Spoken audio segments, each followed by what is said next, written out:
The cub of the Void Throne. They called it a royal defect.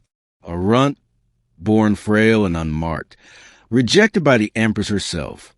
Among the Felyari, the Empress's offspring were expected to be majestic, black-maned, radiant-eyed, towering beasts with claws like plasma blades.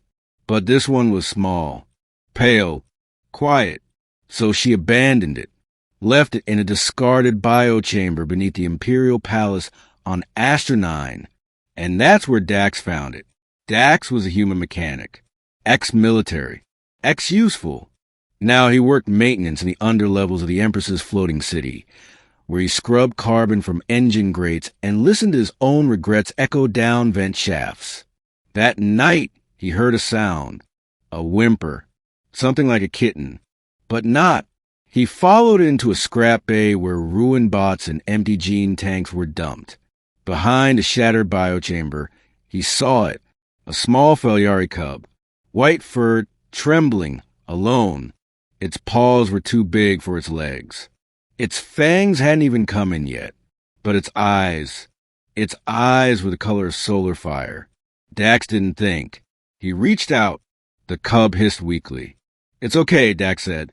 "I've been thrown out too."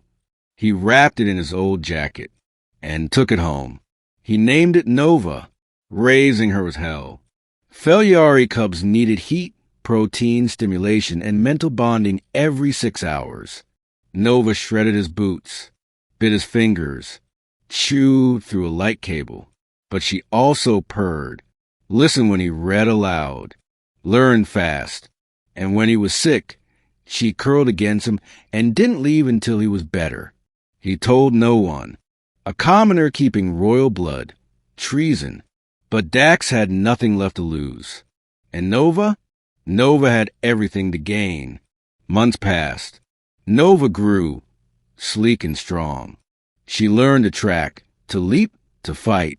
Her coat developed a faint violet shimmer. Her mind became sharper, quicker, more curious. But she still wasn't enough for the Empress. Not without the official mark of flame, a birthright only the chosen cubs received. No mark, no claim. Until one day, that changed. An assassination attempt rocked the upper levels. Explosions tore through the council spire. In the chaos, assassins released a dragon, a void-born monster, into the Empress's court. The guards froze. The royal cubs scattered. The Empress stood alone. Until Nova arrived. She came not with fanfare, but fury.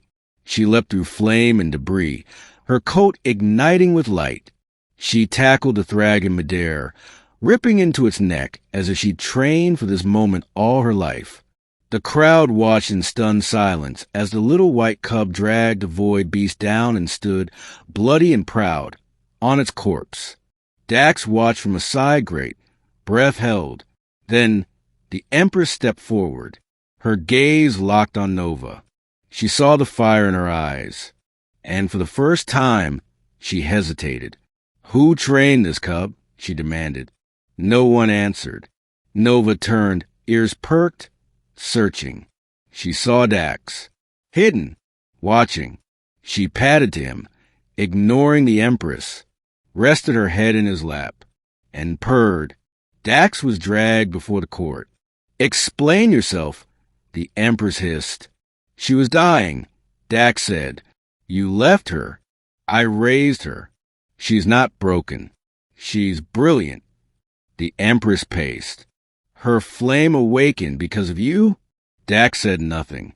Nova sat beside him, tail curled protectively. "She has the instincts of a royal," the Empress murmured. "The courage, the flame, but no mark."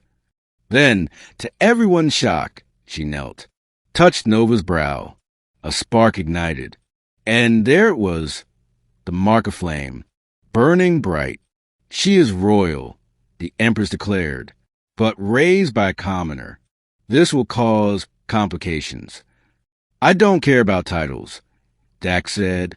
"Just let her stay safe." The Empress nodded once. "Then let her stay feared." In the years that followed, Nova became the Empress's enforcer. her shadow. No one crossed the Empire without feeling Nova's breath on their neck. But she always returned to Dax. No matter the glory, the blood, or the power, she curled up beside him each night as she once had when she was small. And when Dax grew old and sick and tired, she did not leave. She lay beside him one final time, purring, and when he closed his eyes for the last time, her roar shook the stars.